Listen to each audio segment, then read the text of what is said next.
On today's primetime local news, Mayor Albers gets a personal call from Prime Minister Trudeau. Your words have to lead to some sort of action. That'll be the question. That'll be the judge of where we go from there. And Lloydminster Little Theatre brings a Canadian playwright's comedic play to life. There's nothing like watching a real-life performance right in front of you. Plus, a look at the personalities of the Monsters Pro Wrestling in sports. Hey, I'm Eric Bay, and today we are going to be learning a little bit about everything that is in here in this first aid kit, and as well everything you need to know about canine first aid. That is a course that is being held here in Lloydminster this weekend, so we're going to have all that information and more here throughout tonight's show.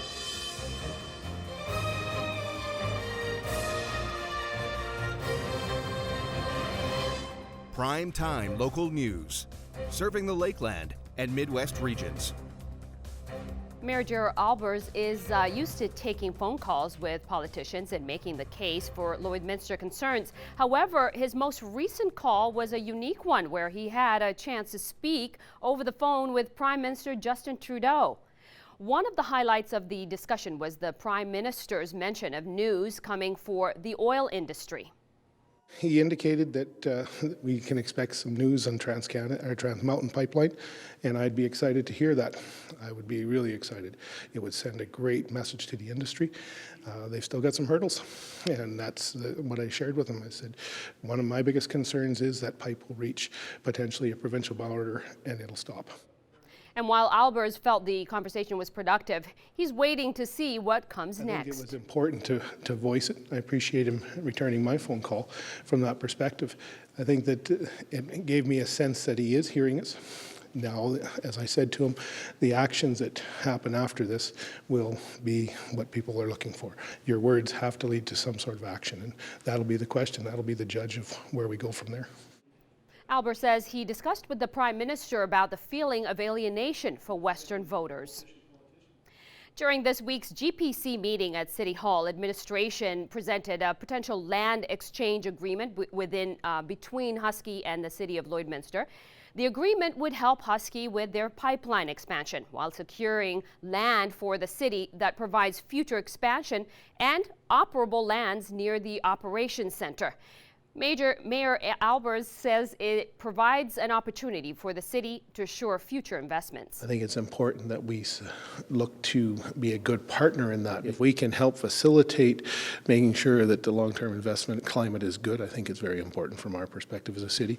Both sides would also conduct environmental assessments of the lands before moving forward. That we're not aware of, and making sure that we've got that dealt with, and we've got a clean bill of health on the land. Husky wants to ensure that they're not picking up any liability because they'll have to answer to their shareholders and board of directors. Council requested more information on the agreement and that it would be brought forward at the future council meeting. Some in the border city got a lesson in social media today. Lloydminster Catholic School Division invited Blue Moose Media to the school so they could teach the teachers on how to use their social media more effectively. Our Braden Chernichown has more on that story. Blue Moose Media is a Saskatoon-based company with a focus on teaching businesses on how to engage with social media.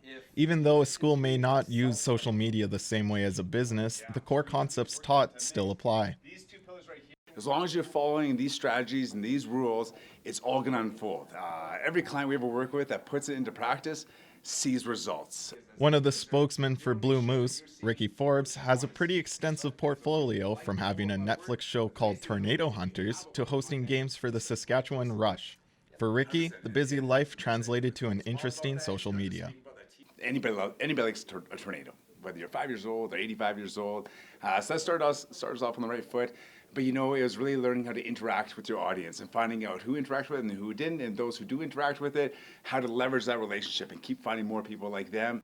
For Lloyd Catholic School Division, any chance to stay ahead of the evolving social media is appreciated. We want to be at the forefront of what we're doing, and we want to make sure that we have the best tools and tips and strategies to reach our families and the partners and everybody who makes everything we do here at LCSD function so great. Lloyd Catholic Schools will be implementing these new strategies, and for Blue Moose Media, they hope more schools will reach out to them in the future. Braden Chernichown, Primetime Local News. Some local talents are getting ready to break a leg and take the stage this weekend with the Lloydminster Little Theatre's production of Office Hours. Our Jasmine King tells us how the local play is bringing a Canadian playwright's comedic play to life. Some of us work our way up. We don't marry the station manager and instantly go from television bingo hostess to news producer just like that. The comedic play Office Hours is written by Canadian playwright Norm Foster. They are performing at the College Park School Theatre, but director Cornelius Cron says even though they are performing at a school, the comedy may not be for younger children. Office Hours takes place on a Friday afternoon in a generic city in Canada, and what we present is 6 different scenes in 6 different offices across the city. Every story is separate, but they are all connected to each other in some way. There's common elements that show up in each and every play. Having these types of productions and ones with local talent is a great way to showcase what Border City actors are capable of. We have such incredible talent here in Lloydminster. Some of these people, they've never done a show before. Some of these people have done a handful of shows, and some of these people are seasoned veterans. And each and every one of them, they come, they are open, they're willing to learn, and they are willing to accept input, which makes it just a fantastic, invigorating experience. Cron has had a few experiences with the playwright Norm Foster's work before, and being able to direct this group of actors is something he takes a lot of pride in while still having fun. I really enjoy directing a show. I love seeing the potential in the actors when they come in for auditions. I love working with the actors in coming up with who their character is, what they might be doing on the stage at the time, their business, what their motivation is in each scene, what they want, what they need, and why they behave the way that they do. This weekend is the first time they will be performing the show to a live audience, but if you can't make it this weekend, they also have shows next week. November 22nd, 23rd, 24th, as well as the 29th, 30th, and December 1st. For Friday and Saturday nights, the show starts at 7:30 and tickets are $20. You can buy them at the door. Sunday shows are at 1:30 and they are also $20. For more information, visit Lloydminster Little Theatre's Facebook page. Jasmine King, Primetime Local News. Premier Scott Moe tried to move an emergency motion calling for immediate action to resolve the CN Rail strike, but it didn't pass. The tabled motion would have seen members urging the federal government to end the strike through binding arbitration or back to work legislation. Moe says he has spoken to Transport Minister Marc Garneau and Intergovernmental Affairs Minister Chrystia Freeland about the strike, which he says jeopardizes jobs in the province if it continues. There's direct jobs that will be at stake in the very near future with respect to this strike. Direct jobs not only in the mining industry or the energy industry, but most notably the agriculture industry, and this will extend to all of the industries that service each of those export-based industries, jobs that are in our urban centers in Saskatoon and Regina. So we are most disappointed. The Premier's request for an emergency debate didn't receive unanimous consent and was defeated. And now let's head out to Eric Bay, who was on location today. Back here once again, and today we are looking ahead to the K9 First Aid course being held this weekend here in Lloydminster, and I'm joined now by Brianne Conrad, who is the instructor. So first off, this is, you mentioned, the first time it's going to be held here in Lloydminster. So can you talk a little bit about what the First Aid course actually is? Yeah, so this is the first time that it's been held in Lloydminster, and it's actually a new course completely with Canine Health Canada. It's just new this November, so I hope to hold a lot more Canine First Aid courses in the local area in the future.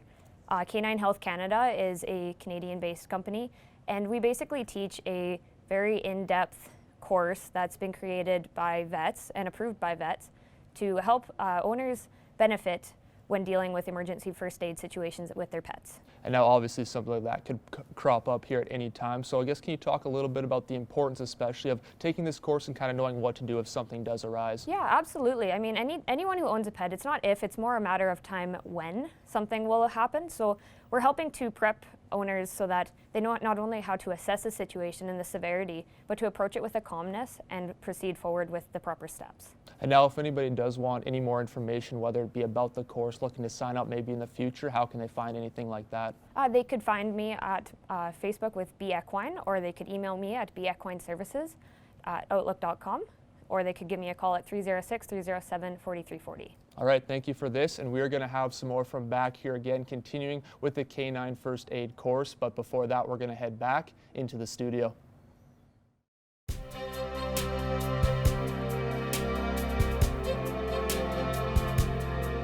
It's +3 here in Lloydminster with a little bit of cloud coverage, but it was a fairly nice day out today. We fortunately didn't see that freezing rain that there was a risk of last night. So that is always a good sign. And today was fairly nice out, fairly clear. However, that wind speed definitely made it feel a little bit cooler. It is now at 22 kilometers per hour coming in from the west, so it does feel a little bit colder than it actually is, but it's still it's going to be a fairly nice evening. Across the region, +3 also out in Red Deer, 2 in Rocky Mountain House, 7 in Jasper, 6 in Whitecourt, Edson and Edmonton, 5 in Athabasca, and 4 in Cold Lake. And on the Saskatchewan side, 4 in Meadow Lake and in North Battleford, 3 in Prince Albert, 2 in Melfort, and 0 in Saskatoon.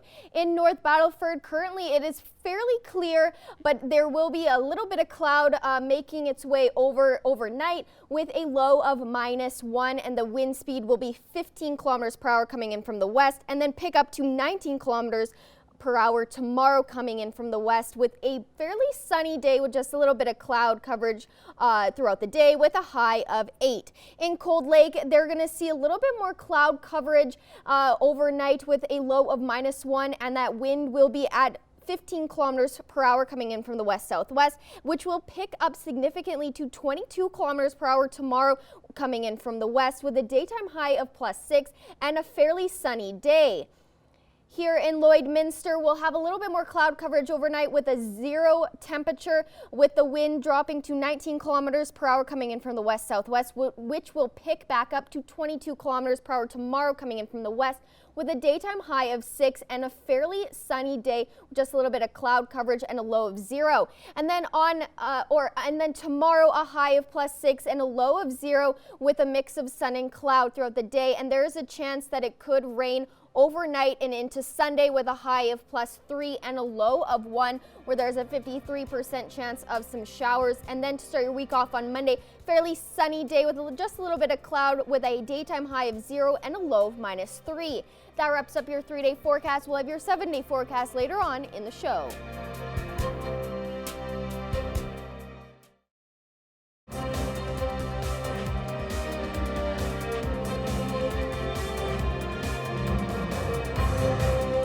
Welcome back. The Canadian Federation of Agriculture is urging the federal government to take immediate action to resolve the CN rail strike. The Federation warns it could have permanent consequences for farmers and Canada's international trade relationships.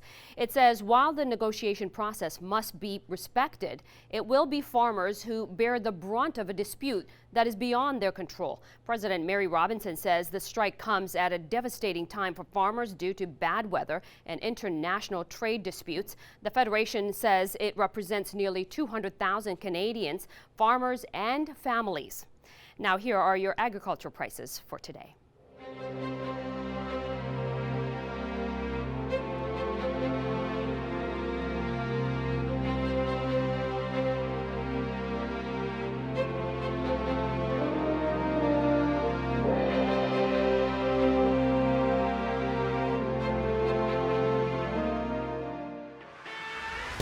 We're a part of less than 5% of Canadian auto body shops and Lloydminster's only locations with certified collision care recognition at City Centre Auto Body.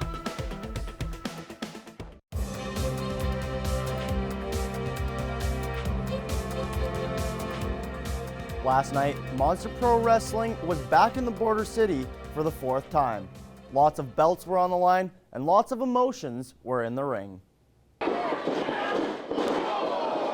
Emotion and passion were definitely relevant in the ring last night. Wrestlers who were getting slammed looked like a deer in the headlights.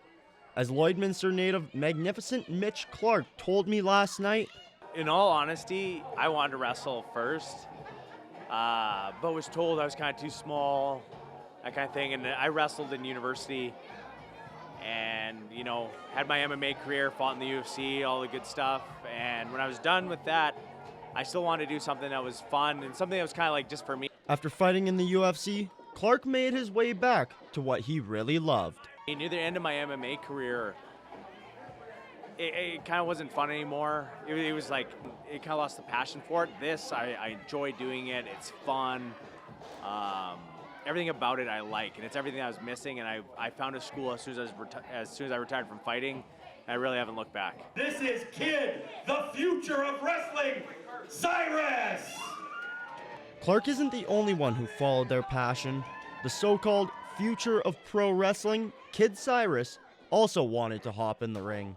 When I turned 14 years old, my brother suggested getting into wrestling, and I've been growing up, I've tried a lot of things in my life. Like, I used to want to be like a tattoo artist, architect, stuff like that, but I always lost the passion for it. From day one when I started wrestling, I've never been able to say that. I've never lost interest in it. I've never lost passion for it. I absolutely love what I do. Monster Pro Wrestling has been around for 27 years and keeps coming back to Lloyd because of the atmosphere and the audience.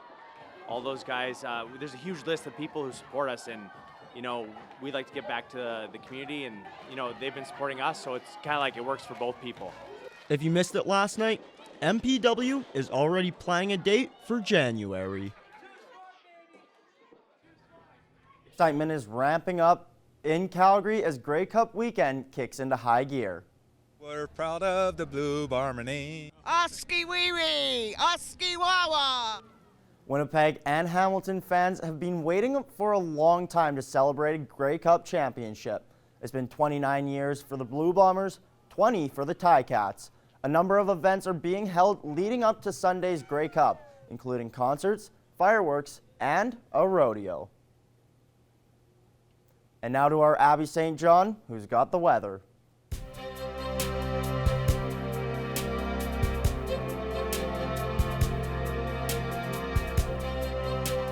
Thanks, Evan. Well, we didn't see that freezing rain that there was a risk of last night into this morning, which is a good sign. It was a fairly clear day for us today. As you can see, the cloud coverage is starting to move, make its way into this area.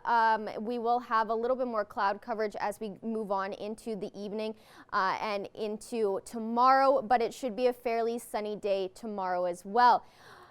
Taking a look at current temperatures, it is +3 still here in Lloydminster, as well as in Provost, Wainwright, Vegreville, and St. Paul, 2 in Vermilion, Marwayne, and Bonnyville, 4 in Cold Lake and Lac La Biche, and 6 out in Edmonton. And on the Saskatchewan side, 3 in Macklin, Maidstone, and Isle of Cross, 2 in Pearson and Green Lake, 4 in Meadow Lake and North Battleford, 1 in St. Walburg, I mean. On tomorrow, daytime high of +6 here in Lloydminster, as well as in Maidstone, 8 in Macklin and North Battleford, 7 in Pearson, Meadow Lake, and Green Lake, 5 in Isle of Cross. And on the Alberta side, 7 in Wainwright, Vermilion, Vegreville, Marwayne, 8 down in Provost, 6 in Edmonton, Bonnyville, Lac La Biche, and Cold Lake, and 5 in St. Paul.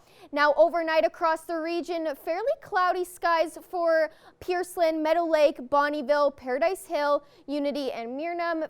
And Wainwright and Isle of Cross seem to be fairly clear, just a tad bit of a cloud overnight. And Isle of Cross is still the single digit overnight with -1, which is where most of the region is sitting. It kind of splits between -1 and 0 degrees for the region.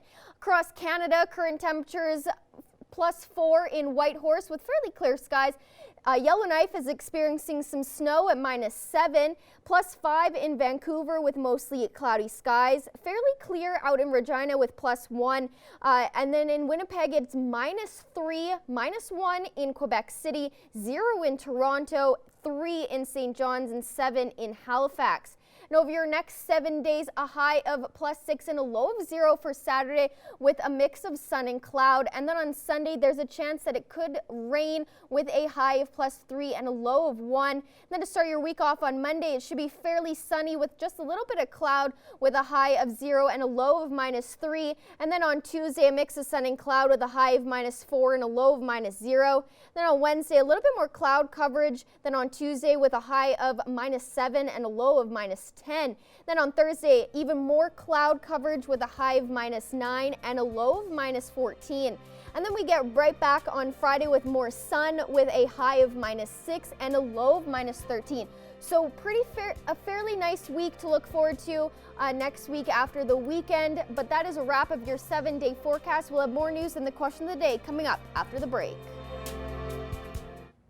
Back here once again, and today we have been taking a look at the K9 First Aid course that is being held this weekend here in Lloydminster, and I'm joined once again by Brianne Conrad. And so we covered a little bit about the basics as to what you are covering, but can you go into maybe a little more in depth as to maybe some of the stuff that people will be learning at this course? Yeah, so we cover a whole bunch of different things, a whole spectrum. I mean, obviously from your basic healthcare, your nutrition. We talk about parasites, care and removal. We cover CPR, nose-to-mouth resurrection. Like, we go from very basic side to the more extreme end for sure. We talk about porcupine quills, you know, your typical bandaging for lacerations, possibly stabilizing a damaged neck, stabilizing the entire dog for transport. So we cover an extreme spectrum from start to finish. It's a very action-packed full day. We also talk about some of the different medications that people have, that there's some misconceptions where you shouldn't be giving it to your animal. We also talk about the different toxic plants that you might have in your house. So just preparing people for not only the most extreme scenarios, but some of the most basic things that you could face on a daily basis at home. And now obviously you mentioned tons of stuff to learn, and we have some dogs here actually that people will be able to work on, so very hands-on. So can you talk about that aspect and the importance of, you know, actually doing it first? So a lot of people think that they feel that they're prepared, that they've had dogs their entire life, so they're ready to deal with anything that might come their way, but that's not always the case. I mean, the last thing that you want to be doing is panicking when you have your pet in front of you injured or in a painful situation. So that we go through a lot of hands-on wrapping, bandaging techniques, and just getting you into the situation so that one day, if an emergency does arise, you have the skills and the mindset prepared to take it on. All right, thank you for taking the time with us today, and we're going to have some more from back here again with the K9 First Aid course and everything that you can expect and need to know here in the future. But before that, we're going to head back into the studio.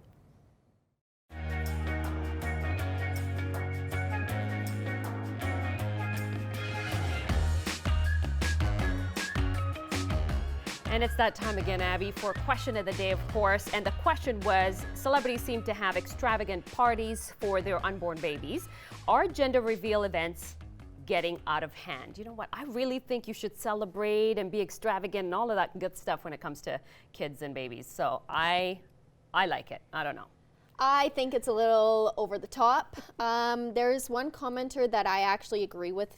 I'm not going to read the whole comment because it is fairly long, but she did mention that no matter what gender, what color pops out, everyone cheers no matter what.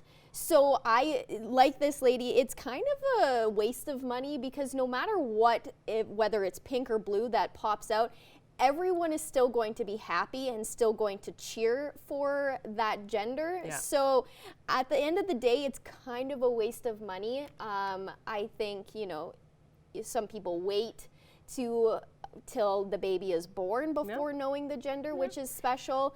But I can't get behind the gender reveals. You know what I think? I think it's just a time for celebration. They want to celebrate every type of thing. And I get that idea of like the gender reveal and how they go extravagant. I think a lot of celebrities do that a lot. And they buy extra stuff that you don't need, like matching outfits and stuff, which is kind of cute, but they don't even know if they're going to, like with their kids and stuff, right? They get pink if they think it's pink and then they start crying after it. I'm not sure, but it is fun. And other cultures celebrate different ways too, you know what I mean? Like in my culture, they've rolled the baby in this bread.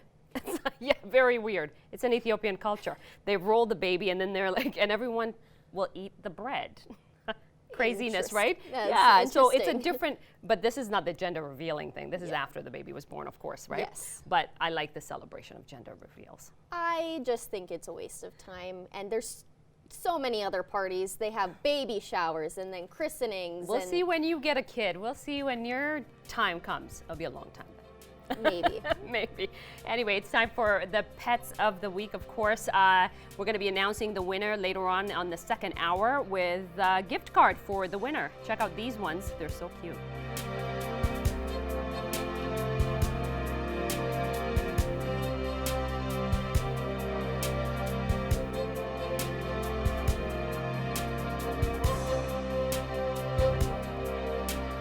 We want to see your pets. Send photos of your pet and their name to our Facebook, Twitter, or Instagram to have them featured on Pet of the Day. Your name will be entered into a weekly draw for a gift certificate from the Pet Pad. We're here with 17-year-old Indigenous activist Alexa Belayan, who is here with us to talk a lot about your culture, your heritage, a lot of things that we want to discuss, obviously. Tell us a little bit about yourself. Obviously, you turned 17 today. Congratulations. Yes. So tell us a bit about being an activist and why you decided to go forth and do that. So when I started, I didn't really even mean to fall into it. It's kind of just something they asked me to do at the school. We were doing an event called Pechakucha, which is also coming up again this year. Okay, so the event is coming up, and that's how you started. Obviously, your grandmother was a big influence. She was part of the one of the women that were in the residential schools, and she was a survivor of that. And that, you said, influenced you to become an activist in terms of your culture and understanding what they went through. Yeah, so my kukum has always been really just a huge part of my life, and my other grandmother too. She always gets mad if I don't mention her. But they're both just really strong women, and seeing the hardships that they've went through and seeing how they've been able to overcome that has just made me want to help other people to do the same. Of course. And being an Indigenous youth, you obviously go through a lot of stuff. You watch a lot of stuff on the media. Your parents have gone through that kind of stuff, and the missing and murdered Indigenous women, which you talk about a lot, right? So that has influenced you in a lot and has also put fear in your heart in terms of going out and all that. Can you talk a little bit about that? So since I was a little kid, I suffered with lots of anxiety to the point where I was too scared to go up for my pre-K graduation. And with the things that Indigenous women go through and Indigenous people in general, it's just made it a lot more difficult and a lot worse. But I feel like using my voice and getting out there has really made it easier. Yeah, and you had a lot of friends that were also missing, and that affected you, you had said earlier. Tell us a little bit about that. Are they close friends? A few of them were just people who I go to school with, people I've seen around. It happens so often that it's really hard to get super into detail with each and every one of them. It's just terrible. It's terrible. And being young in school and everything, you're coming out and saying, this is who I am, this is my culture, this is what we want to talk about. A lot of your fears, a lot of depression, and all those types of things that you guys endure, but you're becoming a force to reckon with, kind of thing. Tell us a little bit about the types of things you're doing at school and other places. So in my school, we have the SOAR mentorship program where we go to different schools and we talk about different issues that Indigenous people face, and we help younger kids to hopefully grow up not being as afraid to embrace their culture. And then outside of that, I go around, it's been across Alberta and Saskatchewan so far, doing speeches, trying to bring awareness to the issue. Yeah. And what do you want people to get out of this in terms of being a motivational speaker as well as your culture, Indigenous culture? We all learn about it, we all know about it, we live here, we have to know about that. But what is it that you want people to understand? That it's more than just books and lessons, and that it actually does affect people not only in the past but every day today. And it's something we can change and something we need to take accountability for. Yeah, your family must be proud of you because you're out there saying, let's work with the youth. Are other youth coming along and joining you? Yeah. Across Canada, there's so many people now that have spoken up, and just it's been amazing. It's been amazing. Wow. And you obviously want to continue that. It's very important to you. Yeah. What's next for you? What are you working on right now? Right now, I'm currently writing my first book. Okay. And then I'm also just focusing on doing more speeches, making videos to spread across social media, and just to keep putting my voice out there. Awesome. And you can't tell us you're writing a book and not tell us what the book is about. Is that a secret? So far. So far? Okay. It's obviously a personal thing. Yeah, it's about missing and murdered Indigenous women and other issues that Indigenous people have faced in Canada. Awesome. Where can we find you, and how can people get in touch with you if they wanted to do more or give you more information and talk to you? So I have my Facebook page. Okay. If you put Alexa C. Blyan, then I'm pretty sure you'll find it. Yeah. And other than that, you just search me up on YouTube. On YouTube. Well, thank you so much for being here and talking about this. Thank you so much for having me. And happy birthday. You're 17 now, so happy birthday. Thank you. Awesome.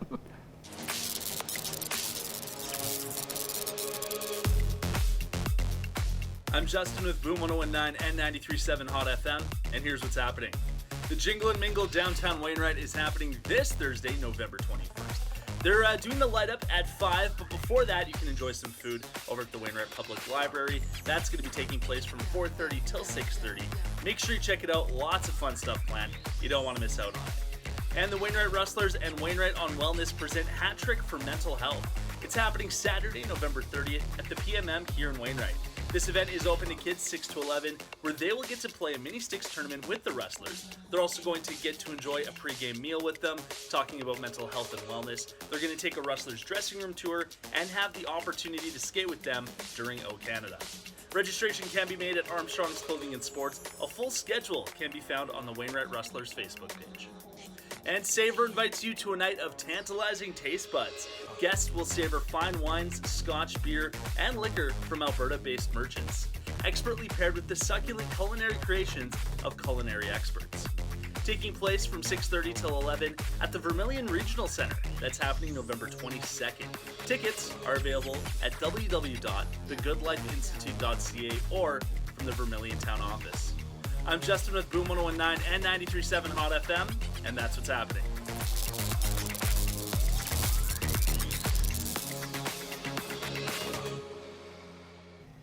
We're here with Deanna Wandler from the Meridian, of course, the organizer of the Here Comes Santa Claus parade. Not parade, but you got a lot of different things happening there. Tell us a little bit about that. What is this?